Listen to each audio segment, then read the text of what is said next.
Again, நான் உங்க பூர்ணா பேசுறேன். Welcome to Texters creative.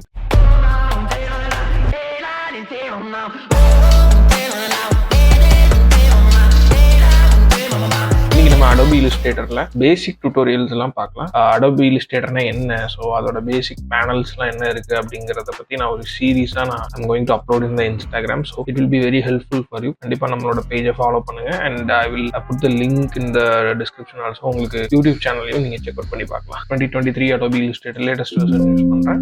So நீங்களும் என்ன வெர்ஷன் டவுன்லோட் பண்றீங்கன்னு செக் பண்ணி பார்த்துக்கோங்க. ஸோ இதுதான் பேசிக்கான நியூ டாக்குமெண்ட் ஓப்பன் பண்றதுக்கு முன்னாடி இருக்கிற ஒரு interface.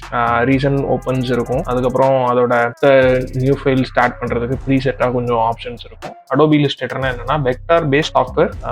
Start with new file. இங்க இருக்கிற நியூ ஃபைல் கொடுத்து நீங்க நியூ டாக்குமெண்ட் ஓப்பன் பண்ணலாம். அப்படி இல்லைங்கிற பட்சத்துல நீங்க வந்து ஃபைல்ல போய் நியூ டாக்குமெண்ட் கூட ஓப்பன் பண்ணலாம். ஓகே, அண்ட் இதோட ஷார்ட்கட் வந்து Ctrl+N. ஸோ நான் இங்க நியூ ஃபைல் கொடுத்து ஓப்பன் பண்றேன். நியூ டாக்குமெண்ட் ஓப்பன் பண்ணதுக்கு அப்புறமா பாத்தீங்கன்னா இதுல வந்து ஆல்ரெடி ப்ரீசெட்டா there are 2 options 4 options are here. நிறைய ப்ரீசெட் ஆர்ட்போர்ட் சைஸஸ் இருக்கு. அப்புறம் இதுக்கு முன்னாடி சேவ் பண்ண ப்ராஜெக்ட்ஸ்லாம் இதுல லிஸ்ட் ஆகும். அப்புறம் அது பாத்தீங்கன்னா மொபைலோட ப்ரீசெட்ஸ்லாம் இருக்கு அண்ட் ஃப்ரீ டெம்ப்ளேட்ஸ்மே இருக்கு. இதுல செக் பண்ணி பாத்தீங்கன்னா கிரியேட்டிவ் கிளவுட் நீங்க சைன் இன் பண்ணிருந்தீங்கன்னா ஃப்ரீ டெம்ப்ளேட்ஸ்மே இருக்கும். வெப் ரிலேட்டடா நீங்க ஏதாவது ஒர்க் பண்றீங்க, வெப் டிசைன் இல்ல வெப் பேனர் அந்த மாதிரி ஒர்க் பண்ற பட்சத்துல you get the web dimensions also.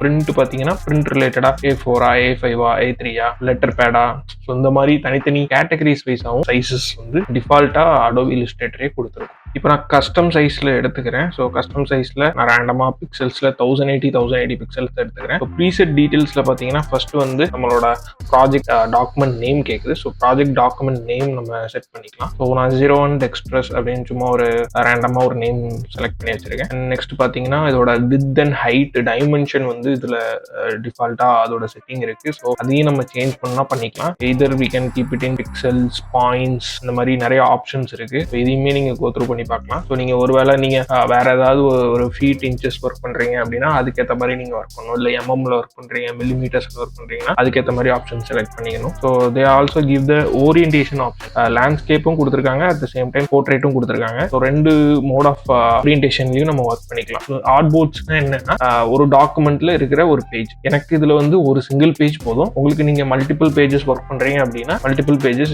நீங்க இன்க்ரீஸ் பண்ணிக்கலாம். அண்ட் ப்ளீட் ஆப்ஷன்ங்கிறது வந்து கம்ப்ளீட்டா அது வந்து பிரிண்டிங் சைட். ஸோ இப்போதைக்கு நான் இதை எதுவும் டச் பண்ண போறது இல்லை. அட்வான்ஸ் ஆப்ஷன்ல RGB colour and CMYK colour இருக்கும். Most of the web related works நம்ம பண்றப்போ அது வந்து நம்ம RGB கலர்ல தான் ஒர்க் பண்ணுவோம். ஒருவேளை நீங்க பிரிண்ட் ரிலேட்டடா ஒர்க் பண்றீங்க, ஸோ நீங்க ஏதாவது ஒரு பிரிண்ட் மேகசின் இல்ல நீங்க ஒரு புக் டிசைன் பண்றீங்க, இல்ல ஒரு பேம்ப்ளெட் டிசைன் பண்றீங்க அப்படிங்கிற பட்சத்துல நீங்க you can go to the CMYK colour. அடுத்து ராஸ்டர் எஃபெக்ட்ஸ்ல பாத்தீங்கன்னா ஸ்கிரீன் 72 ppi கொடுத்திருக்காங்க, பிக்சல் பெர் இன்ச். இதுல வந்து ஹையஸ்ட் ரெசல்யூஷனா 300 ppi கொடுத்திருக்காங்க அண்ட் லோவஸ்ட் ரெசல்யூஷனா 36 ppi கொடுத்திருக்காங்க. அண்ட் ப்ரிவியூ மோட் இதுவும் நம்ம டிஃபால்ட்டா விட்டுறலாம். மோர் செட்டிங் போனீங்கன்னா சேம் இதே ஆப்ஷன் தான். It will come with a new dialog box. Okay, நான் இப்போ கஸ்டம்ல 1080 pixel I'm going to create a new document. Okay, so first time Illustrator use பண்றவங்களுக்கு கண்டிப்பா வந்து நிறைய டூல்ஸ் இருக்கிற மாதிரி இருக்கும், நிறைய பேனல்ஸ் இருக்கிற மாதிரி இருக்கும். பட் அதை பார்த்து பயப்படாதீங்க, ரொம்ப சிம்பிள் ஈஸியாக தான் இருக்கும். நியூ டாக்குமெண்டா இந்த இன்டர்ஃபேஸ்ல வந்து ஒரு ஒயிட் பிளாங்க் ஸ்பேஸ் ஒன்று கிரியேட் ஆயிருக்கு இல்லையா? ஸோ இதுதான் நம்ம வந்து ஆர்ட்போர்ட் அப்படின்னு சொல்லுவோம். ஸோ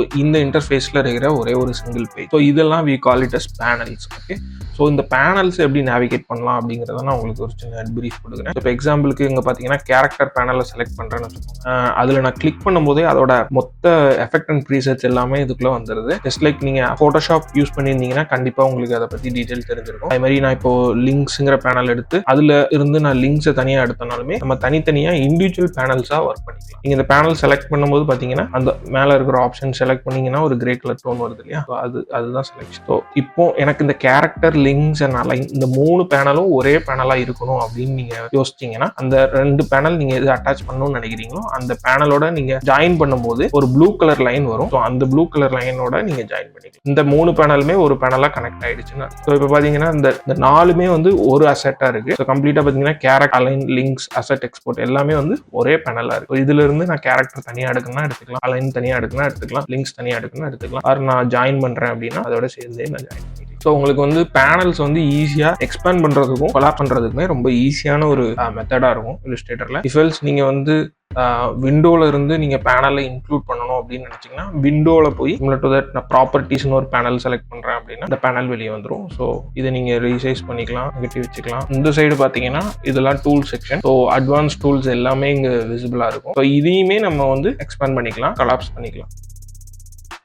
இப்போ அதே மாதிரி நான் வந்து ஒர்க் ஸ்பேஸ் வந்து கம்ப்ளீட்டாக என்னோட டிஃபால்ட்டாக நான் செட் பண்ணுற ஒர்க் ஸ்பேஸில் தான் நீங்கள் ஒர்க் பண்ணணும் அப்படிங்கிற மாதிரி நீங்கள் நினச்சிங்கன்னா விண்டோவில் போய் ஒர்க் ஸ்பேஸ்ன்னு சொல்லி ஒரு ஆப்ஷன் இருக்கும். அதில் பார்த்தீங்கன்னா நிறைய ப்ரீசெட்டாக இல்லுஸ்ட்ரேட்டரே நிறைய ஆப்ஷன்ஸ் கொடுத்துருப்பாங்க. Automation, essential, classic. ஸோ ஒவ்வொரு ஒர்க் ஸ்பேஸுமே அதோட ஒர்க்குக்கு ஏற்ற மாதிரி அந்த லே அவுட் அண்ட் அதோட பேனல்ஸ்லாம் அதில் லிஸ்ட் பண்ணியிருப்பாங்க. இப்போ இதில் பெயிண்டிங்கில் பார்த்தீங்கன்னா கலர்ஸ், வாட்சஸ், ப்ரஷஸ் இந்த மாதிரி விஷயங்கள்லாம் இருக்கும். இப்போ வந்து நான் ஒரு நியூ ஒர்க் ஸ்பேஸ் டிஃபைன் பண்ணும் அப்படின்னு பார்க்குறேன். ஸோ நான் என்னோட ஒர்க் ஸ்பேஸில் வந்து கிரேடியன்ட் இங்கே தான் இருக்கணும் அப்படின்னு நான் யோசிக்கிறேன்னு வச்சுக்கோங்க. கிரேடியன்ட் இங்கே தான் இருக்கணும் அண்ட் லேயர்ஸ் வந்து தனியாக எனக்கு வேணும். இப்படி தான் என்னோட ஒர்க் ஸ்பேஸ் இருக்கணும் அப்படின்னா நான் இதை செட் பண்ணிக்கலாம். ஸோ விண்டோவில் போய் work space, new work space. So நான் என்னோட நேமில் ரேண்டமாக கொடுக்குறேன். நீங்கள் உங்களுக்கு என்ன நேம்னாலும் கொடுத்துக்கலாம். இப்போ நான் டெக்ஸ்ட்ரஸ் ஒர்க் ஸ்பேஸில் இருக்கேன். இப்போ நான் வந்து ஒர்க் ஸ்பேஸில் இருந்து ஆட்டோமேஷன் போகிறேன்னு வச்சுக்கோங்க. ஸோ ஆட்டோமேஷனுக்கு ஏற்ற மாதிரி அந்த ஒர்க் ஸ்பேஸ் மாறிடுச்சு. இப்போ திருப்பி நான் ஒர்க் ஸ்பேஸில் இருந்து டெக்ஸ்ட்ரஸ் ஒர்க் ஸ்பேஸ் போனேன்னா நான் லாஸ்ட் டைம் என்ன வச்சிருந்தேனோ அந்த ஒர்க் ஸ்பேஸே திருப்பி ரீசெட்டாக வந்து நின்றுடும். இன்னைக்கு இல்லுஸ்ட்ரேட்டர்ல இருந்து பேசிக்கான திங்ஸாக நம்ம நியூ டாக்குமெண்ட் எப்படி கிரியேட் பண்ணுறது, லேயர் எப்படி அட்ஜஸ்ட் பண்ணுறது, அதோட பேனல்ஸ் எப்படி மூவ் பண்ணுறது, அட்டாச் பண்ணுறது, குரூப் பண்ணுறது, அப்புறம் ஒர்க் ஸ்பேஸில் எப்படி நம்ம புதுசாக ஒரு ஒர்க் ஸ்பேஸ் கிரியேட் பண்ணுறது, டிஃபால்ட் ஒர்க் ஸ்பேஸ் தவிர்த்து வேற என்ன ப்ரீசெட்ஸ்லாம் இருக்குது அப்படிங்கிறத ஒரு சின்ன ப்ரீஃப் பார்த்தோம். நாளைக்கு ஒரு நேவிகேஷனோ இல்லை வேற ஏதாவது சம்திங் அவங்களுக்கு நாலேஜாக ஷேர் பண்ணுறதுக்கு கண்டிப்பாக டெக்ஸ்ட்ரஸ் கிரியேட்டிவ் மூலியமாக அவங்களை மீட் பண்ணுறேன். Until then, bye-bye from Purna.